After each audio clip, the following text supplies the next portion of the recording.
Assalamualaikum warahmatullahi wabarakatuh. Halo anak-anak kelas 1, kembali lagi bersama dengan Bu Ratna. Kita memulai pembelajaran lagi ya. Hari ini kita akan masuk ke tema 7.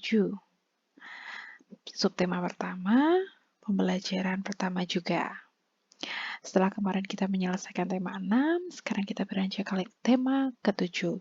Dan di tema 7 ini, kita akan membahas tentang benda hidup dan tak hidup di sekitar kita. Apa saja yang akan kita bahas? Langsung saja ke slide selanjutnya ya. Baiklah, sebelum kita mulai belajar hari ini, Bu Ratna selalu ingatkan, jangan lupa anak-anak berdoa terlebih dahulu ya.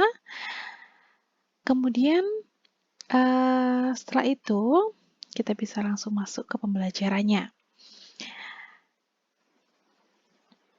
Materi pertama yang akan kita bahas adalah mengenal benda di sekitar kita. Jadi apa sih benda yang ada di sekitar kita? Benda apa saja yang ada di lingkungan kita? Kita langsung pelajari selanjutnya. Nah, di sini sudah Bu Ratna tuliskan benda. Benda itu nanti dibedakan menjadi 2, yaitu ada benda hidup dan benda tak hidup. Tapi sebelum masuk ke situ, kita akan cari tahu dulu apa sih arti benda itu. Ada yang tahu arti benda? Nah, benda itu adalah segala sesuatu yang ada di alam dan mempunyai wujud. Itu namanya adalah benda. Nah, kemudian benda dibedakan menjadi 2. Ada benda hidup dan benda tak hidup. Kalau benda hidup, itu berarti benda yang dapat bergerak sendiri. Ingat ya, bergerak sendiri, bukan karena bantuan dari manusia. Contohnya ada hewan, ada juga tumbuhan. Nah, di situ ada gambar kucing, ada gambar kelinci. Kemudian anak-anak pasti tanya, kok tumbuhan bisa bergerak ya, Bu? Bukannya tumbuhan itu tidak bisa bergerak kemana-mana? Nah, tumbuhan itu bergeraknya adalah ke atas ya. Anak-anak tahu kan, anak-anak punya tumbuhan kan di rumah? Tidak mungkin kan tumbuhan cuma kecil terus. Pasti akan tumbuh. Nah, tumbuhan itu ke atas. Namanya tumbuh, itu namanya adalah bergerak. Kemudian benda tak hidup. Nah, kebalikannya dari benda hidup tadi, benda tak hidup itu adalah benda yang tidak dapat bergerak sendiri. Jadi, ketika benda ini bergerak, pasti membutuhkan bantuan dari manusia atau dari hewan. Mungkin ya, bisa saja.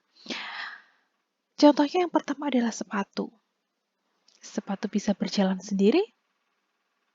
Tidak kan? Nah, ada lagi juga meja. Dan yang ketiga ada contohnya itu sepeda. Sepeda ketika tidak digayuh oleh manusia pasti akan diam. Nah, itu namanya adalah benda tidak hidup. Nanti anak-anak bisa menyebutkan lainnya yang ada di sekitar rumahnya, kira-kira benda hidupnya apa, benda tak hidupnya apa. Sekarang kita lanjut. Materi yang kedua yaitu adalah mengenal panjang dan pendek bunyi. Nah, bunyi itu adalah sesuatu yang dapat kita dengar. Jadi apapun yang bisa kita dengar itu namanya adalah bunyi. Baik itu suara dari manusia, dari benda, atau dari hewan, itu termasuk bunyi semuanya. Nah, bunyi itu juga dibedakan menjadi 2. Ada bunyi panjang, ada bunyi pendek. Namanya saja panjang ya, berarti bunyi itu bisa kita dengar lama di telinga kita. Kemudian kalau bunyi pendek, berarti bunyi itu hanya terdengar sebentar di telinga kita. Gitu ya, contohnya begini kalau bunyi panjang. Itu panjang kan? Kalau pendek, A. Nah, itu pendek. Begitu ya contohnya. Atau anak-anak mungkin pernah mendengarkan orang berteriak, yang panjang, nah itu adalah bunyi panjang. Orang yang memanggil, nah itu nanti bisa dikategorikan bunyi panjang dan bunyi pendek. Kemudian selanjutnya ada irama. Irama itu adalah panjang pendeknya bunyi. Itu namanya irama. Jadi misalnya saja anak-anak pernah mendengar lagu. Jadi di sebuah lagu itu pasti dinyanyikan dengan ada yang nada panjang, ada yang nada pendek. Nanti anak-anak coba di rumah ya. Menyanyikan sebuah lagu, nanti kira-kira nada yang panjang yang mana ya? Nada yang pendek yang mana ya? Nanti anak-anak bisa pilih-pilih sendiri. Materi selanjutnya kita masuk yaitu adalah sila keempat Pancasila. Di tema sebelumnya kita sudah membahas sila pertama sampai sila kelima beserta lambangnya. Nah, sekarang kita akan membahas yang khusus sila keempat saja. Kita ingat-ingat lagi ya. Lambang negara Indonesia itu adalah Garuda Pancasila.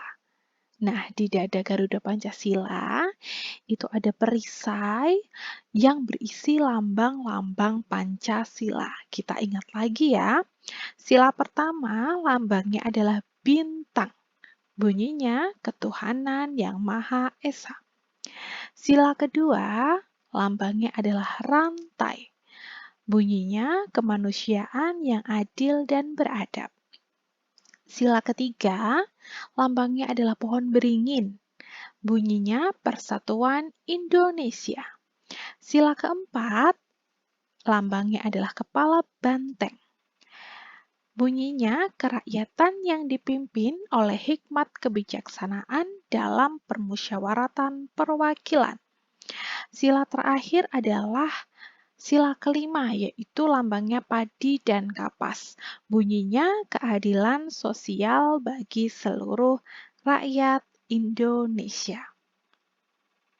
Nah, begitu ya anak-anak.